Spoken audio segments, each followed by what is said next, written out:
Okay, welcome to our last unit in AP Calculus.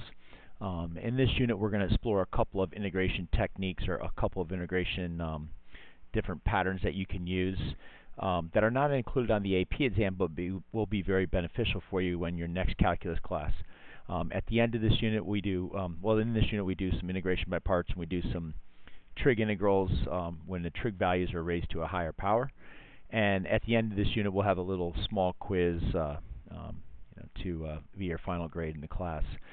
The integration by parts, the first part that we do, we have two different functions. You have u equals f of x, and then you have v equals g of x. And if you have an equation that's written as u dv, so it's the u function, or the f of x function, and then the derivative of v, you can take the integral as u times v minus v du. And in doing so, what this is kind of the opposite of our product rule from our first semester when we did derivatives. And in doing so, what ends up happening is the biggest thing for you is you're going to have to identify what do you want to be u and what do you want to be dv. Once you know u, take its derivative, find du. Once you know dv, take its antiderivative to find v. And then you're just going to apply this pattern. It could be possible, and you'll see me do an example later on in this video, it could be possible where you have to apply the integration by parts a couple of times to get down to your solution, to get it to an integral, to get this to an integral that we already know how to take the antiderivative of. So let's look at a couple of equations, a couple of examples here for you. And when you do this and you're trying to find u is usually like an extra x or x squared, something that's going to go away pretty easily. The dv piece of it, this dv piece of it is something you can find the antiderivative pretty easily. And with dv, those are usually like circular functions, so like our trig functions or e, those types of things. Okay, example 1. If you have x times e to the 2x dx, I'm going to let this part be u, because when I take that derivative, then I just get dx, and I can remove that x value. If that's true, then dv is e to the 2x dx, and when I take that antiderivative, I can find v to be 1/2 e to the 2x. If I apply then my integration by parts pattern, I get 1/2 x times e to the 2x minus 1/2 times the integral of e to the 2x dx.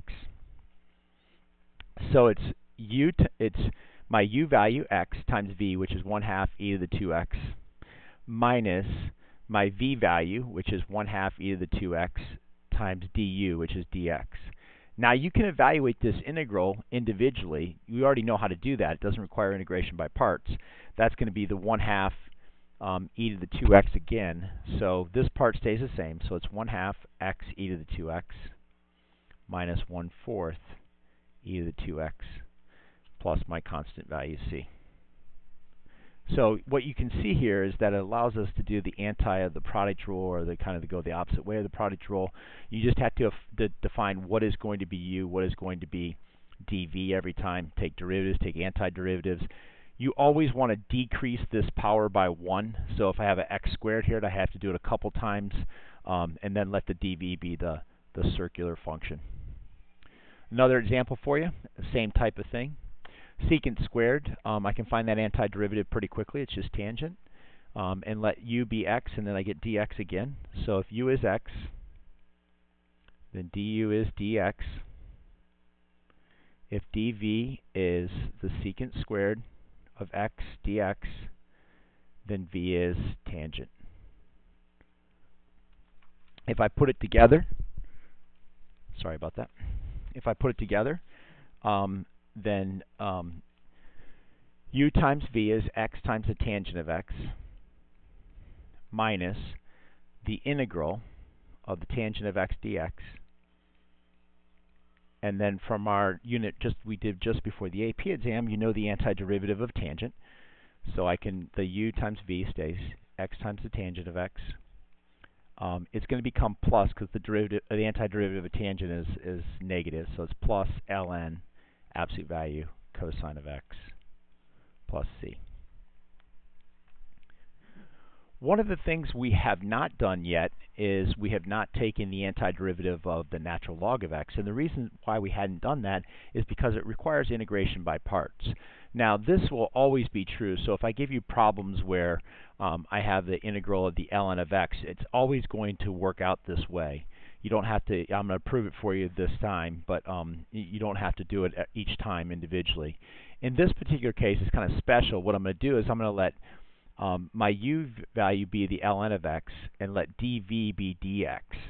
So if u is ln of x, then du is 1 over x dx.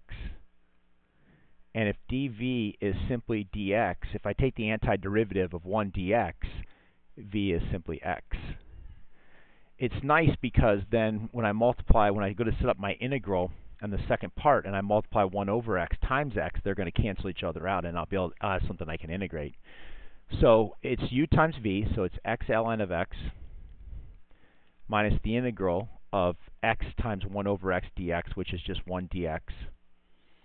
When I take the antiderivative of just dx, I end up with, oh, I should have an absolute value here.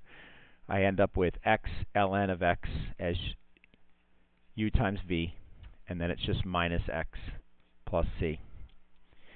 And so the antiderivative of the ln of x is always going to be x times the ln of the absolute value of x minus x plus that constant value. The way it's derived is by using our integration by parts. In my final example, what I'm going to do is I'm going to do an example similar to the first one I did. And in this particular case, the difference is going to be I'm going to put an x squared in front of it.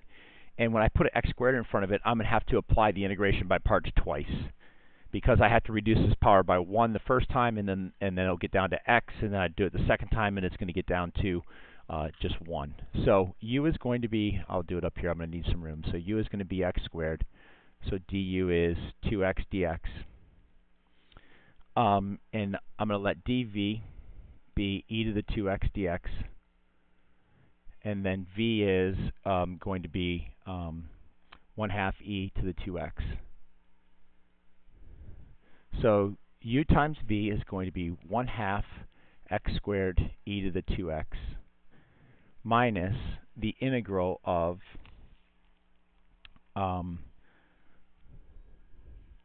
x times e to the 2x dx.